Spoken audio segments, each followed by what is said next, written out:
Hello and welcome to your Gym Big Sister podcast. I hope you're having a wonderful morning, afternoon, evening, whenever you happen to be listening to this. What is up, YouTube? Welcome back to the channel. Welcome back to the vlog. You join me on Thursday the 29th of January. By the time you're watching this, it will be February. Oh, guys, are we excited? That January was quite the month. It was a long month.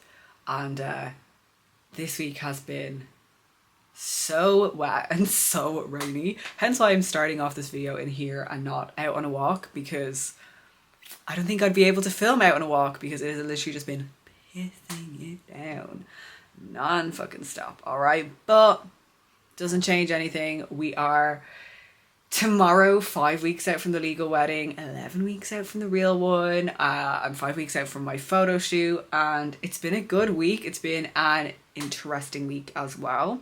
So if you watched last week's video, I may have mentioned that I was just kind of starting to feel a little bit wrecked, a little bit tired, and Sunday session, I kind of knew. I was like, yeah, I think I need a deload.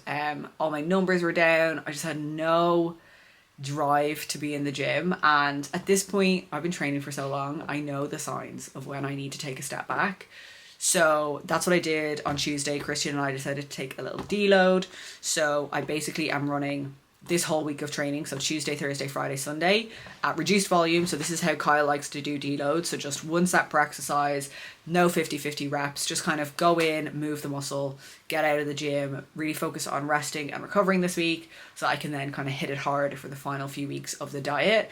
And you know, like, some people will do deloads different ways. I would often do them with just 5 full rest days, especially with clients, and that's how I've always done them with Christian.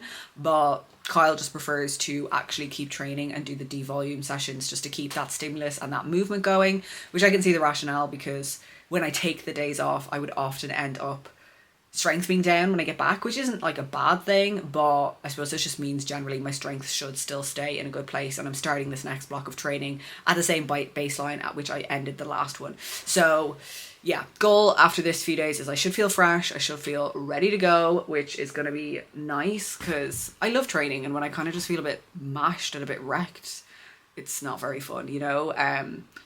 I don't really get many other symptoms. Like, my sleep can sometimes get a bit disrupted. My appetite doesn't really get affected too much. But one thing I notice is I'll be going into the gym and no music seems to hit. Like, nothing I put on kind of gives me that, you know, excitement to be in the gym. And then I'm kind of like, okay, yeah, maybe it's time. Maybe it's time. But this week's also been good. I've hit a new low this morning of 140.2 pounds. So I think I was 141 on Monday, so that's pretty good. I'm just about a pound down in a couple of days. And honestly, at this point, I don't really have too much dieting left to do. I'm maybe 2 or 3 pounds off where I want to be for the wedding, if even. Like, I don't really need to get too much leaner, which is so weird.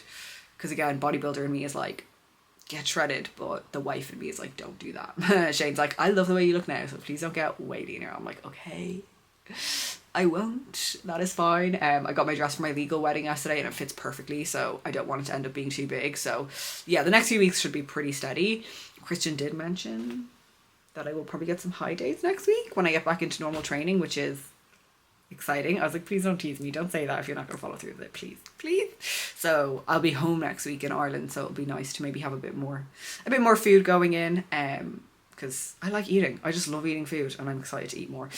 I will also probably end up going out for dinner and stuff next week, just because, you know, wedding stuff, I want to enjoy it, and again, I don't have too much fat to lose, so I think I have a little bit of flexibility available to me.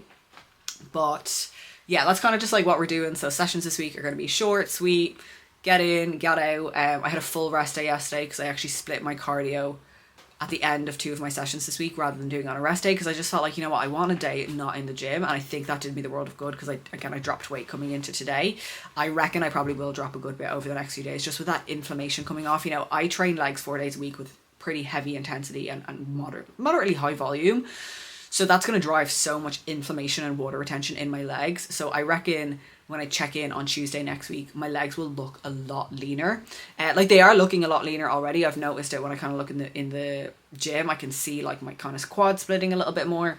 But yeah, I feel like they're gonna just snatch over these next few days.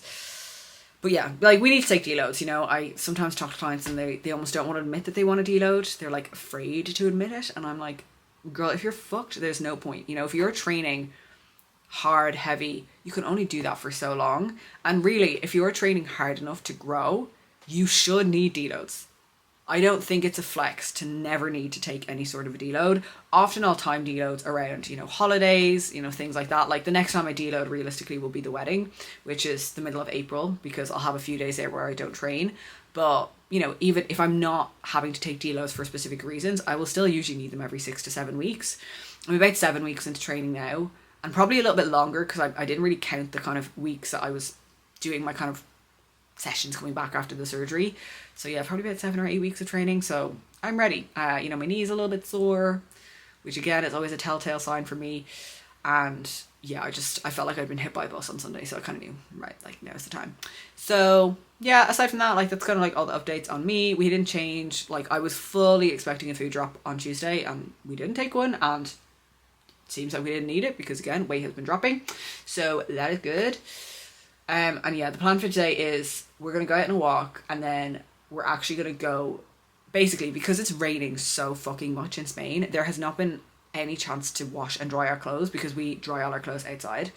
So we have so many clothes that need to be washed, and I need to wash them because I'm going away on Sunday, I'm going home on Sunday, so I need those clothes washed and dried. So what we're going to do after breakfast is head into Marbella Centre, put our clothes, there's like a self-service laundromat, hopefully that it's not like full because I'm sure everybody else has had the same idea, but put all our clothes in there, we'll wait in a coffee shop nearby, do some work, and then come back here, have pre-workout meal, and go to the gym this afternoon. So yeah, that's like my mission for today, because there's a lot of clothes that I need for when I travel. It's just so inconvenient, like the weather, it has been the worst January in Spain, everyone's saying, in like that they've ever seen. So I love that for us. I'm trying to tell me that there's no such thing as global warming. I don't think so, but I'm just hoping the sun comes back out soon. But to be fair, I'm going home next week and it's going to be rainy there, so at least I'm used to it, and at least I'm adapted. Oh, I need my Botox done so bad. The hardest part about this wedding prep is trying to time everything. Like I need to wait until the middle of February to get my Botox done before the legal wedding, and so then it's still fine for the real wedding in April.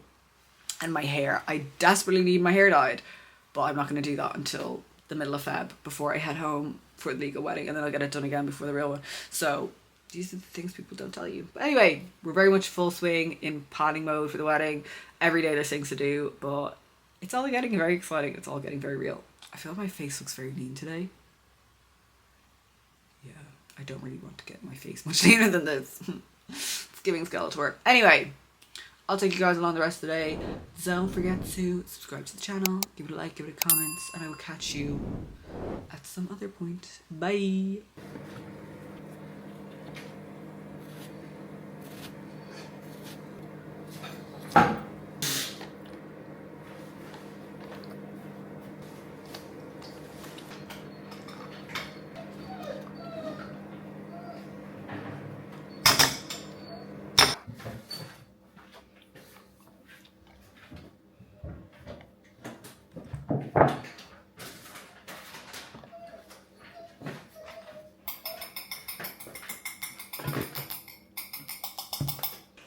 Alright, so we managed to not get too soaked on our walk. It was just a little bit drizzling. Could have been worse. But we're just back. I'm just having meal one. So obviously, normally this is my egg whites bagel, but that's my pre-workout meal, and I'm not training until this afternoon. So I'm just having my Greek yogurt now as a little breakfast, which is really nice, to be fair. I think this is a good breakfast. If I was on very low calories, I'd be eating this. So Greek yogurt, strawberries, peanut butter. We'll have this. And then we're going to head and bring all our clothes and have a coffee and all that sort of stuff. So I will take you to the laundromat with us.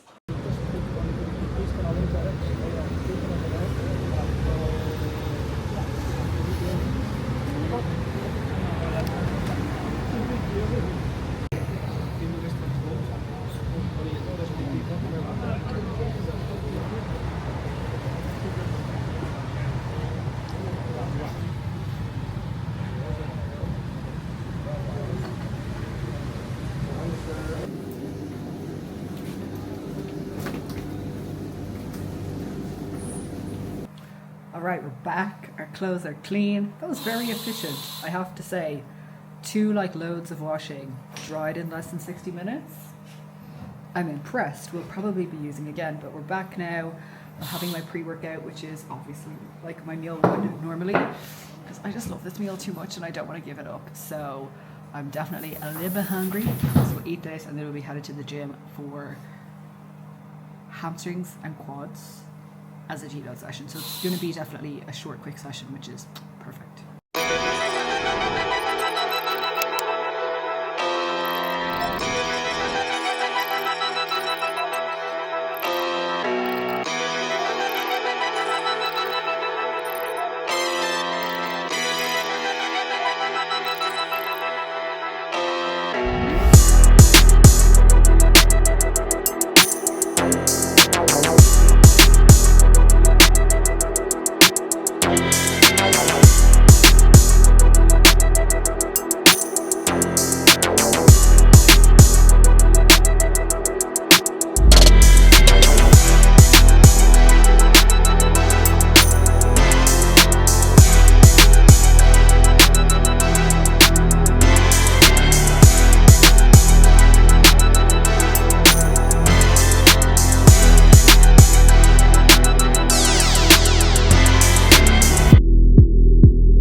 All right, I'm back from the gym.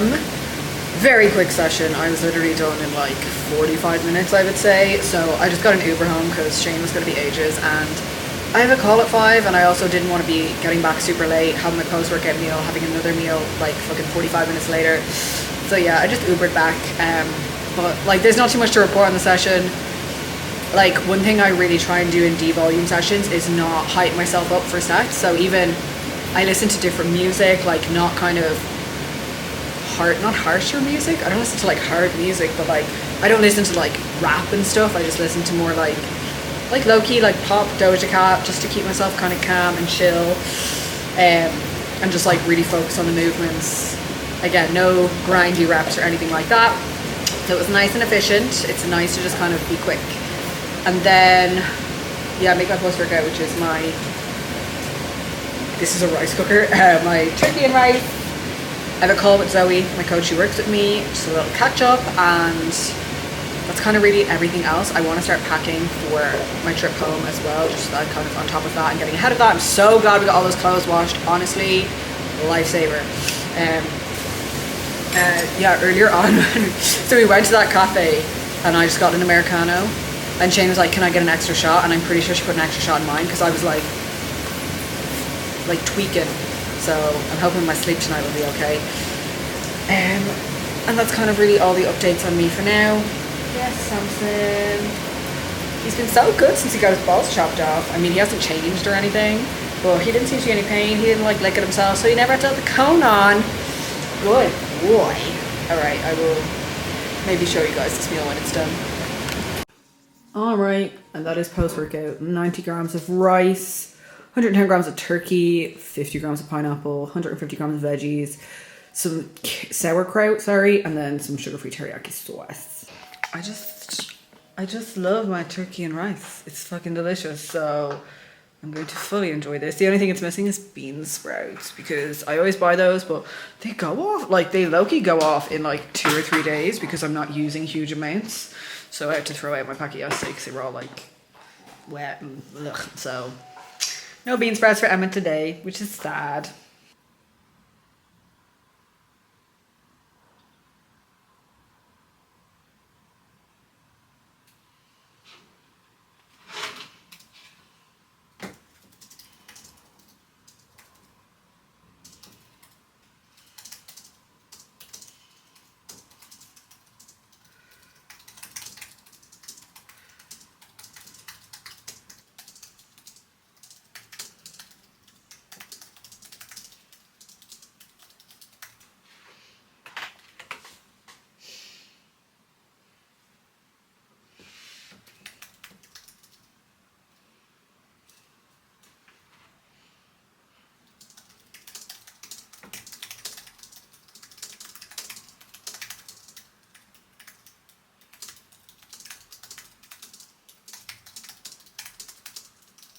Okay, had my call with Zoe, great little catch up.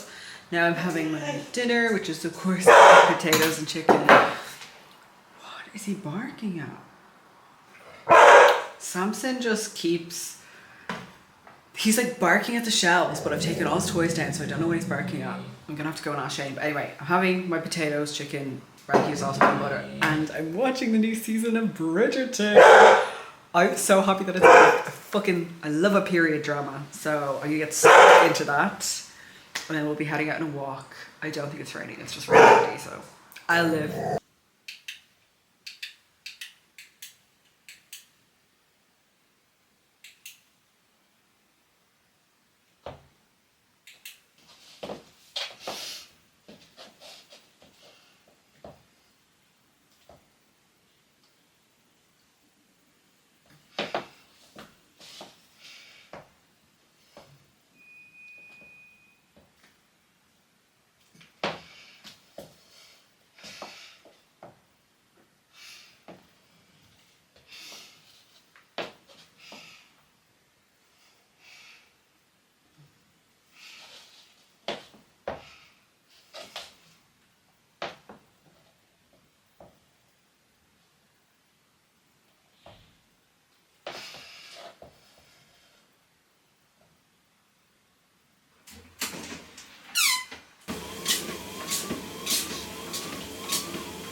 surface level thought processes on a few that are commonly used, and then we'll kind of go from there.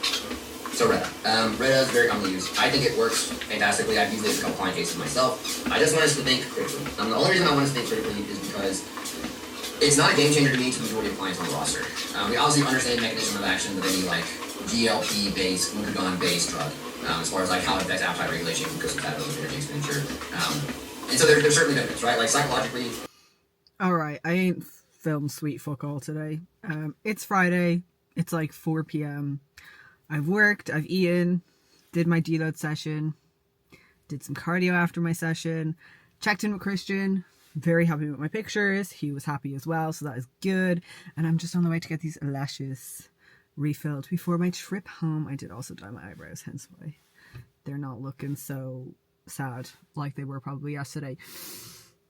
I think I'm going to do a Q&A in this episode, so I'm going to put up a question box on my NGL, so I probably won't really film too much else today. Maybe I'll show you guys my lashes, maybe I'll show you my dinner, and then tomorrow I'll like do some of the questions and shit like that, because yeah, it's just one of those days I was like, I don't really have anything to say, so I'm not going to just like pick up the camera and film for no reason. But anyway, I don't want to be late to my appointment, so I am going to go now.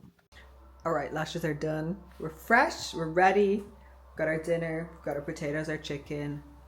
I'm excited. We're getting stuck into Bridgerton, that hair. Do you mind? Bridgerton.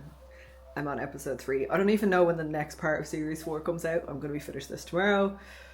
But it's fine. It is so fine. So I will probably pick you guys back up tomorrow. I will start the Q&A then. Let's get excited. Good morning. Hello. You all snuggled up. You're all snuggled up in your blankie. Good boy. You are the cutest thing. You are. I love you. He's just so cute. Happy fucking Saturday. It's a good day. You know why, guys? We hit a new low. We are officially in the 139s. I was 139.5 today, so that is 0.7 pounds down from my lowest from Thursday. So that's what we love to hear. I am buzzing. Things are working.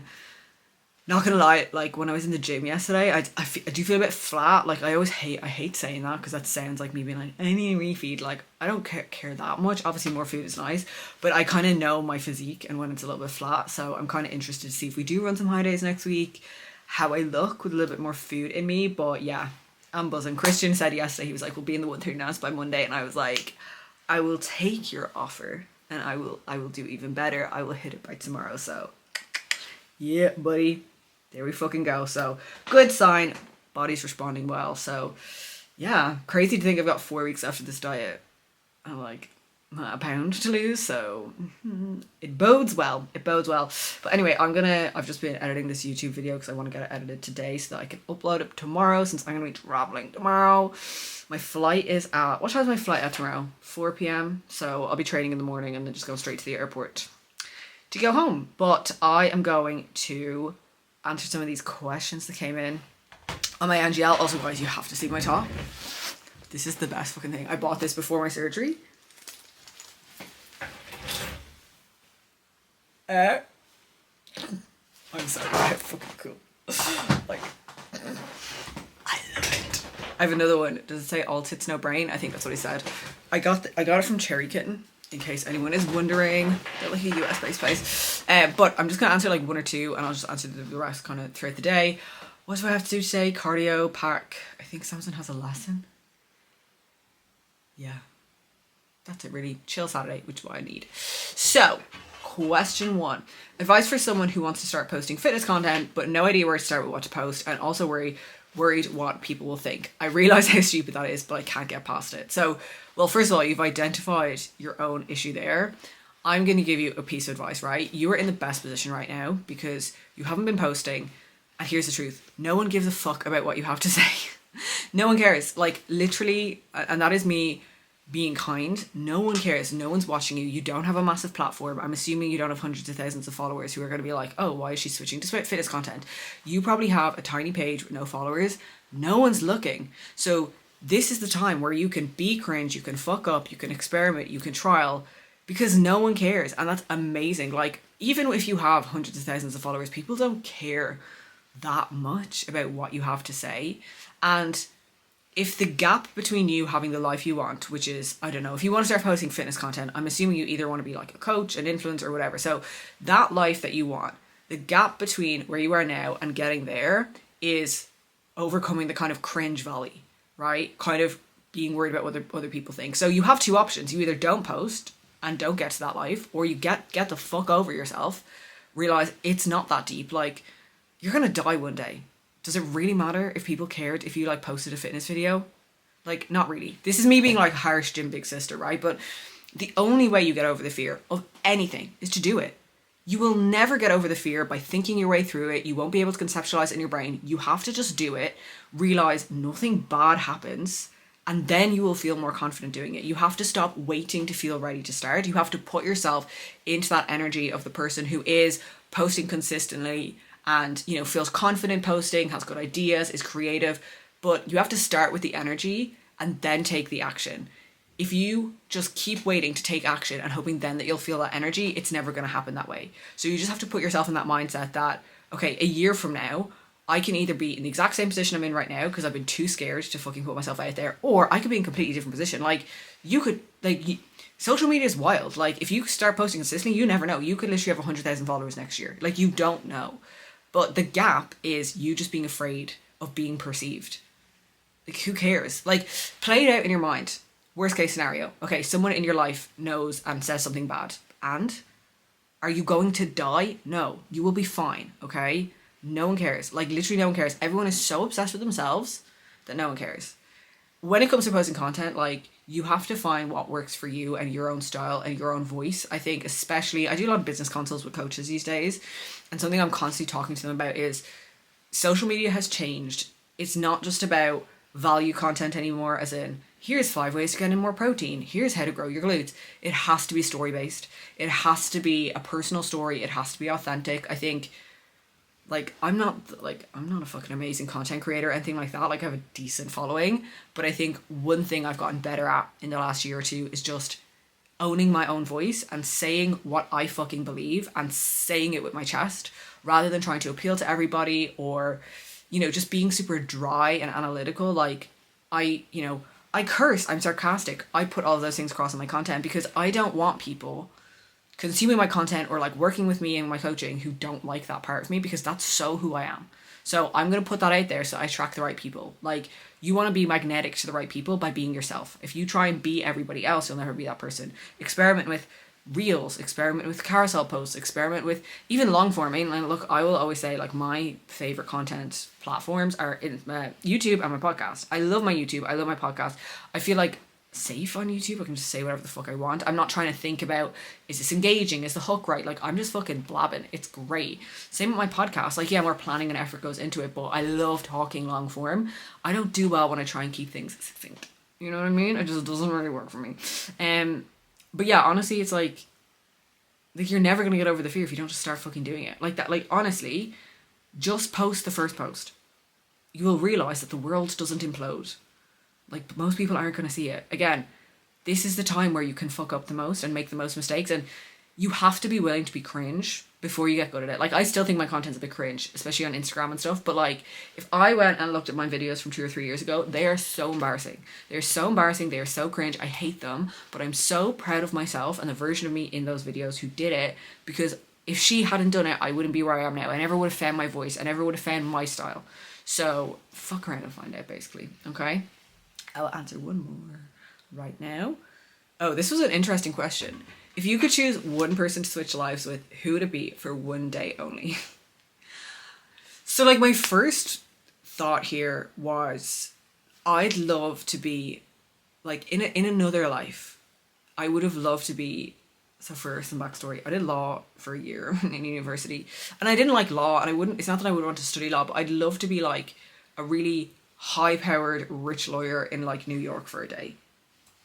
or like something like that, just to see how the other half live. Yeah, I don't really like. I can't really think of anyone like famous I want to be. I mean, if I could be Eduardo Braziero for a day and have her body for a day, that would be a good one. Okay, I actually will answer one more question. Sorry.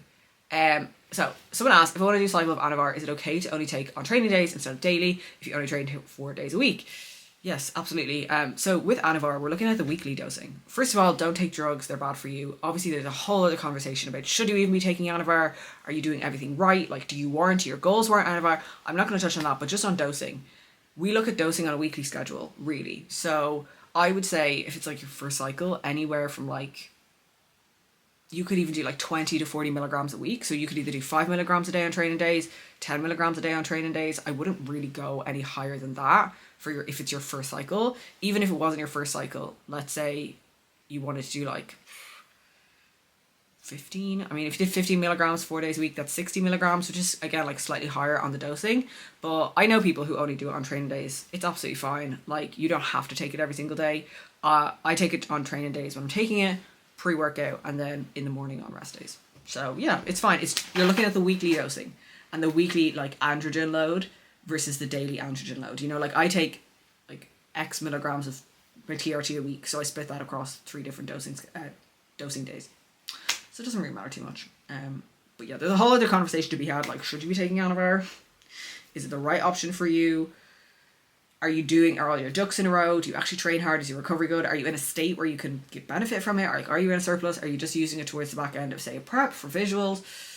There's a whole other conversation to be had there. But anyway, I'm going to just get back to one of my prep girls. On Saturdays, I have a few of my prep girls checking in. I have loads of people doing shoots in May. Like, loads now. They've all signed up in the last week or two. Zoe is doing muscle contest in Ireland, so I'll be that, and then we're going to the Amateur Olympia, so I get to go as a coach this year. I'm so fucking excited. And then I have my client Shannon, who is doing shows later in the year, but we're already checking in twice a week just because she is doing women's physique and bodybuilding and she needs to be fucking peeled, so we need to keep an eye on things and make sure she gets peeled. So anyway, I will probably catch you guys when I'm out on a walk, maybe answer another question or two. I will speak to you then.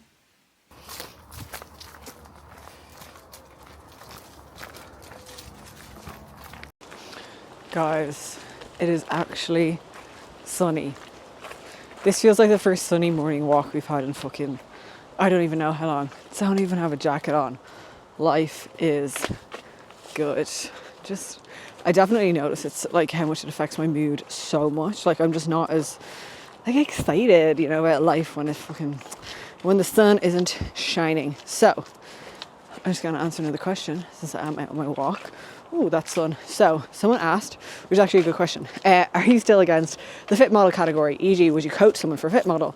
I know you expressed some judgments before. No judgment, just interested. So yeah, I would definitely say my opinion has changed a lot on fit model.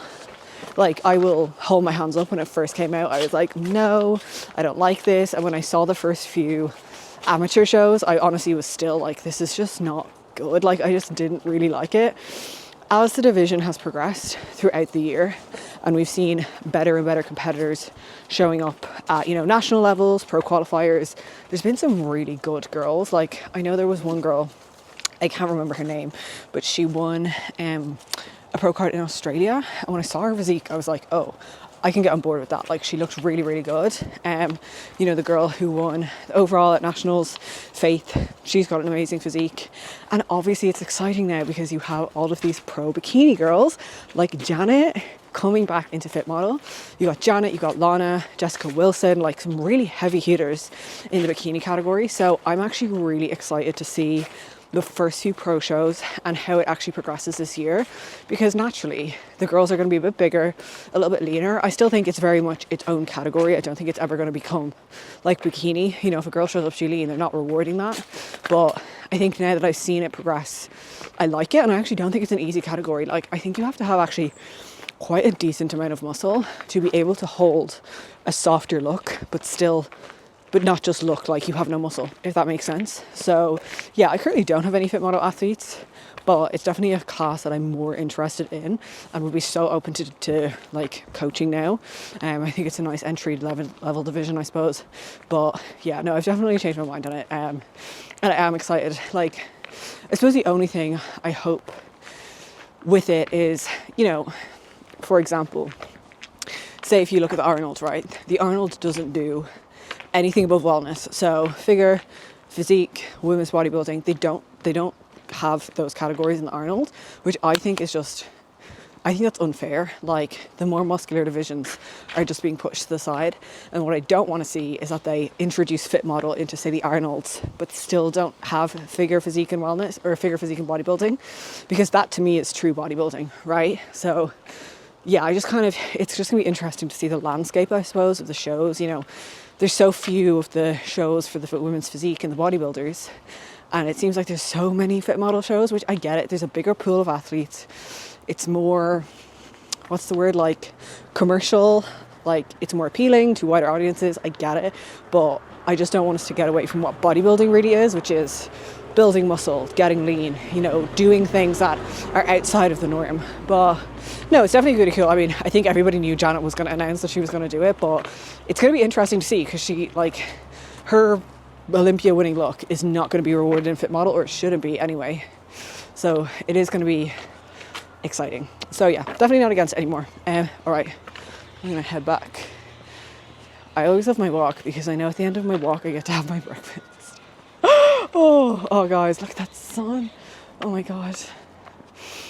I can literally feel the positive energy just drifting into my body right now.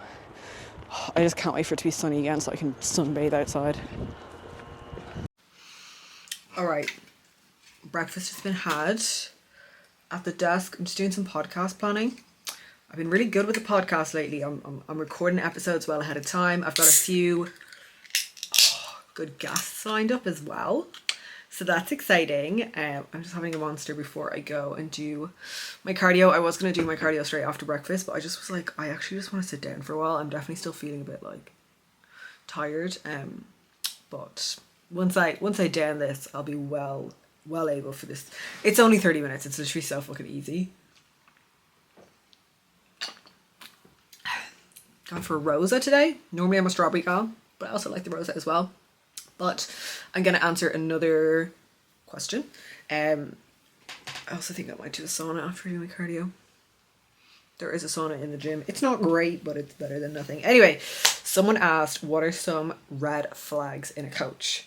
I love this question because there are definitely a lot of coaching red flags that you should be looking out for. I think especially if you are working with a coach and it's your first coach and they're not very good, you're not really going to know that what they're presenting as red flags. So I'm going to tell you some, and if you recognize some of these, probably need a new coach. So first red flag is just not being very responsive. Like, whether it's they take multiple days to get back to check-ins, they don't really reply to messages. Like, to me, that is just simply not good enough. Like, one thing I've always been very, very big on is service, and like all my clients get their check-ins back that same day. I always reply to people as quickly as I can. I mean, like, I'm not on my phone 24/7, but I'm on my phone most of the time, or I'm at my desk at my desktop. So if someone messages me and they have a question, I'm going to get back to them very, very quickly. Like, that's, to me, is just like the number one thing. It's just good service, prompt communication. I think that's like a big green flag in a coach. Someone who doesn't do those things is definitely a red flag. A coach who doesn't listen to you, like, let's say you tell them, oh, like, I can't have dairy, and they keep making you meal plans with fucking dairy in it, like, and you have to keep reminding them. That's not really good enough for me. That's a bit of a red flag. Obviously, within bodybuilding, I would say any coach who pushes you to do something, like forces you to do a prep or forces you to do certain shows, or obviously, even more importantly, forces you, for example, to take performance enhancing drugs, huge fucking red flag. Like, that is a huge red flag to me. Like I've never, and I will stand on this, I've never told a client that they should compete, ever. They have always come to me with the goal, and then I sit them down and I say, right, okay, this is what's involved. What are you thinking? And then we come up with a timeline together. You know, like, if a client says, you know, they were planning to compete this year and they don't think it's the right time, I'll be like, that's fine. Like, if you don't want to compete this year, we'll do it next year. Like, I never force people. Or, you know, like, even if you have a coach who's like, you need to do a photo shoot prep, you need to do a photo shoot prep. Again, I've never told a client to do that. I think unless they come up with the goal themselves, especially an extreme goal, I'm not going to put that on them. Like, that to me, like, such a red flag. Like, that to me screams they just want your pictures to post on social media. I'm not even going to lie. Like, I always say to my clients, I don't care what your goals are, I'm just going to help you achieve them. Like, you have to tell me what the goal is. I will give you my feedback and, you know, help you with that and tell you if it's the right goal and give you some insights. But yeah, ultimately, like, I've never told someone that, you know, you should do this. What would be some other red flags?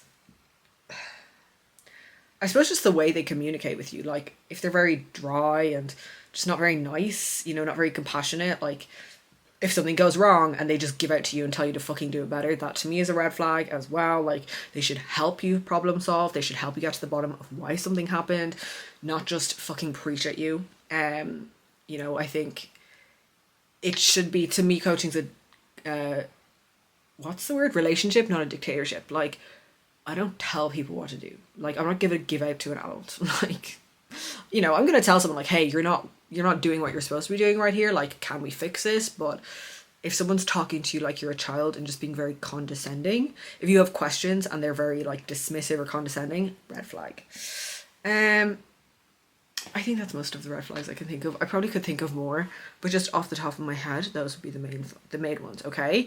And then I wonder if this is the same person who asked this question, said, what would it take for you to leave a coach? E.g., if they're quite organised and you have to remind them a lot of things, would you mind? Yes. Like, I would mind, okay? Look, obviously, coaches, like, we're humans too. You know, and if you, like, for example, like, I'm not going to remember the intricate details of every single one of my clients' lives because, like, I have a lot of clients, but I do remember most things. Like, if someone tells me something, I either note it down, I write it on their sheets so that I don't forget. Like, say someone has a holiday coming up, I'll write it down so that I remember. But again, we are also humans and sometimes we forget things. Like, I might forget that a client told me they're going on holidays in 2 weeks and they might need to remind me. But if you're constantly having to remind your coach, like, oh, I don't even know. Like, again, I bring it back to like I have this injury, I can't do this exercise, I can't eat this food, and you have to keep telling them and keep reminding them. Yeah, I think like I want the person who's looking after me to be organised, like to be on top of their shit, you know, to be able to manage their time efficiently, manage their work efficiently. Like, Christian's the most fucking efficient person I know. Again, I have learned from him. Like, I see how he is as a coach, and I really do try to be like that because I know how it feels to have that level of service and to have someone that you know they care. So yeah, if someone's just like, again, forgetting check-ins, like, oh, look, I've had it before. Sometimes I forget to reply to a client. Like, for example, I have fucking WhatsApp on my desktop, and if I have a chat open with someone and then I leave the desk, the message comes up as unread and sometimes I don't see it. But whenever that happens, I am like, I am so sorry. This is what happened. Like, it was the desktop. And people are always like, that's fine. Like, it doesn't matter. But I feel so guilty when that happens. So if that's a constant thing, like they're never getting back to you, they're just always forgetting like your check-ins to update things. I mean, like, you're meant to be running a business and you can't even fucking stay on top of things. Not really good enough. Okay. And someone did ask if I still quit vaping. That's your answer. Don't judge me, okay? Don't judge me. I know. Okay, and then final question I'll answer now is, how many coaches would be your max? So I assume you're asking how many coaches would I have working under me, like within excellence coaching, not like how many coaches would I have, because like I have 2, that's plenty. I have Kyle, I have Christian, but how many coaches would I have? Honestly, I don't really want any more than 4 coaches. Like, I love all the girls I work with. So I have Faye, Zoe, Kiva. Love them all to death. They're all fantastic coaches. They're all so my vibe. Clients love them. I'm not interested in just getting more and more coaches working under me and diluting the brand and diluting the message and the values and what we stand for at Excellence Coaching. My goal is to just have all of them at capacity. Like, that's my goal. I want them all helping the women they want to be helping, like their dream clients, you know, putting more girls, like doing more photo shoots, doing more competitions, helping people achieve incredible fucking results. Like, we're not the coaching brand for everybody, and I totally get that. Like, we don't just help beginners, and like, it's just not really what we do. Like, we're more that kind of level up, right? So the market is smaller. Like, it's just what it is. I could try and appeal to everybody and try and have, you know, thousands of clients. I don't want to.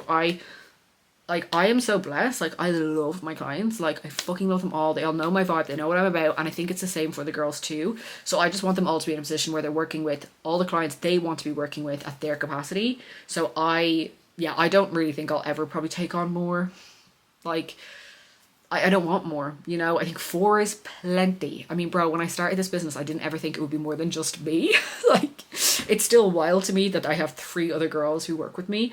And yeah, I love them all. I trust them all. And I mean, it's not to say that I wouldn't find another person who's just as good, but like, until I have all of them, like, Faye is pretty much at capacity because, like, she's a mom, so she's at her capacity. Zoe's pretty close. Like, Kiva, we can still get her quite a few clients. So why would I just take on someone else when I still want to give them attention and still, like, build them up, you know what I mean? And like, yeah, I don't really think I'll be taking on anybody else, to be honest. I'm happy with what I have now. I love my team. I love my girls. And on that note, if you're interested in working with the team, working with any of the girls, my links for all excellence coaching is always down below. Okay, I'm going to down the rest of this.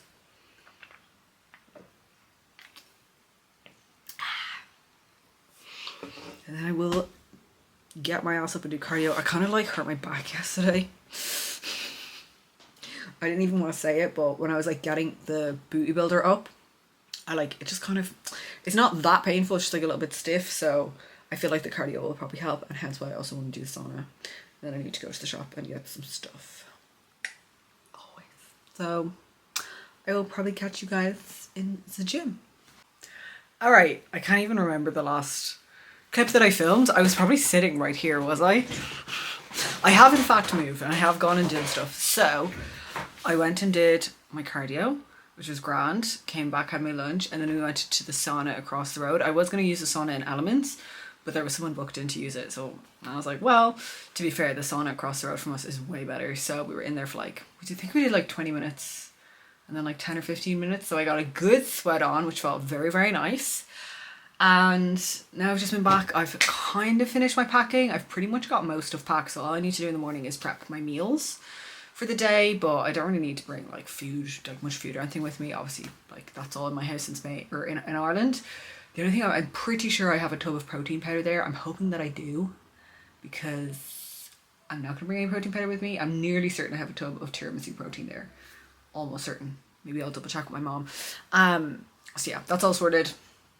So I'm just gonna get this video edited because I want to get it done and uploaded for Monday. I believe I had one more question. Let me just check. Oh yes, okay. I have one final question which I'll answer and then we will be wrapping up. So someone asked, I'm a bodybuilder who likes a drink. We literally live on a rock, but I don't really know what that means, but I still feel guilt because it's not optimal for muscle building. Tips. Okay. So, can you drink alcohol and still build muscle? Yes. It's just the degree to which you do it and the frequency with which you do it. If you go out and you drink and you get fucking plastered every weekend, you are not going to make that much progress because your sessions the following few days are not going to be great. Your recovery is going to be impacted. Your sleep isn't going to be great. Your digestion could be impacted. Even things like your insulin sensitivity, your ability to partition nutrients is not going to be great. So if you want to go out and get absolutely pissed every weekend, you just have to accept the trade-offs. Can you have a drink every so often, like a few drinks every so often, and still grow and still build muscle? Absolutely. I know loads of people who do that. Like, I have clients who do that. You know, they drink within reason, you know, every few weeks. They track it, they account for in their calories, they make sure they hit their protein. They don't schedule a session for the day after. Never plan to train the day after going drinking. Even if it's 1 or 2, your sleep quality gets impacted from one drink, and then that can affect your session the next day. So as long as you wake up the next day, you eat your normal meals, have a rest day, you'll be absolutely fine. I suppose the question is, what's your goal? Like, do you want to be an Olympian? Then you probably need to quit drinking. I'm sorry, but like, you're probably not going to build the most amount of muscle possible. But if you're just living the bodybuilding lifestyle, or you're just competing and, you know, you're an amateur and maybe you don't have these huge aspirations, then there's no reason why you can't have a few drinks. I think a great example of this is Holly Baxter. If anyone knows who she is, she's an IFBB bikini pro now. She was a WBFF pro, and she drinks on like peak weeks and shit like that. Like, personally, I think she's like the exception to the rule because she like macro tracks everything. She eats out a lot, but she gets in great shape and it works for her. And she would be like, she drinks a lot, right? Again, it might be like a drink or 2, but it is possible. Do I know a lot of top level bodybuilders who drink alcohol a lot? No.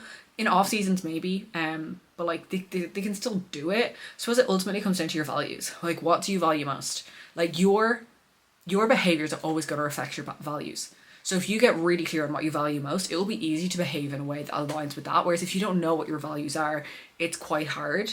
So, and I think as well, it's going to go in seasons. Like, you'll have seasons where maybe it is more about life and enjoying yourself, and then you drink a bit more and you maybe accept that you don't make as much progress. And then maybe you'll have seasons where you really want to double down and make as much progress as possible. And that might be where you kind of, you know, reduce the frequency of drinking. But like, you can do it. It just depends how you're drinking. Like, if you're having 2 glasses of wine every night, yeah, that's probably going to affect you. It's probably not good for you either. You know what I mean? So it's like it's like anything within reason. Like, moderation, you can have moderation, especially in a building phase. All right. So I'm going to wrap up the video here. Next time I catch you guys will be in Ireland. So hopefully I will get to do a little first refeed of prep vlog. Maybe. I can't believe I'm going home for my first dress fitting. I haven't tried on the dress or even looked at it since I got it. I've looked at the picture of it once or twice and I love it, but I'm definitely interested to see what she says in terms of like the sizing, because I feel like I'm a pretty similar size to who I was when I got it, and it was quite big. So hopefully they're going to be able to tailor it down. But I'll let you guys know. Obviously I won't be showing you guys, but I'll let you guys know how that all goes. All right, I've got some other good plans for next week, some good videos that we will be recording. So I'll tell you guys all that next week. But as always, thank you so much for watching. Give it a like, give it a comment. Don't forget to subscribe, and I will catch you in next week's video. Bye.